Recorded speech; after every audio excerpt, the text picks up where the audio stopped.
అండి అందరికీ ఈరోజు వీడియో వచ్చేసి మనం పీతాంబరి పౌడర్ ఇంట్లోనే ఈజీగా రెడీ చేసుకోవచ్చండి. దానికోసమని ఒక కప్పు గోధుమ పిండి తీసుకున్నాను, ఇంకో పావు కప్పు సాల్ట్, ఇంకో పావు కప్పు సర్ఫ్ పౌడర్ తీసుకున్నానండి. ఇందులోకి మనం ఇంకో పావు కప్పు బేకింగ్ సోడా అంటే వంట సోడా తీసుకోవాలండి.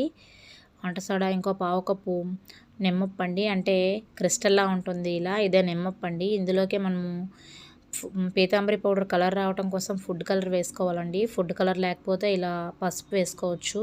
ఇదంతా బాగా మిక్సీ కొట్టేసుకొని ఒక ప్లేట్లోకి ఇలా ఒక 2 స్పూన్లు పౌడర్ తీసుకొని కొంచెం వాటర్ వేసి స్క్రబ్బర్తో ఇలా ఎప్పటి నుంచో తోమలని ఇత్తడి చెంబు తోముతున్నాం చూడండి. ఈ ఇత్తడి చెంబు అనేది ఎప్పటి నుంచో తోమలేదండి, బాగా జిడ్డు పట్టేసింది, మురికి పట్టేసింది. చూడండి ఎంత తెల్లగా వచ్చేసిందో. మనం ఈ పీతాంబరి పౌడర్తో స్టీలు, రాగి, ఇత్తడి ఏ సామానైనా తోమొచ్చండి.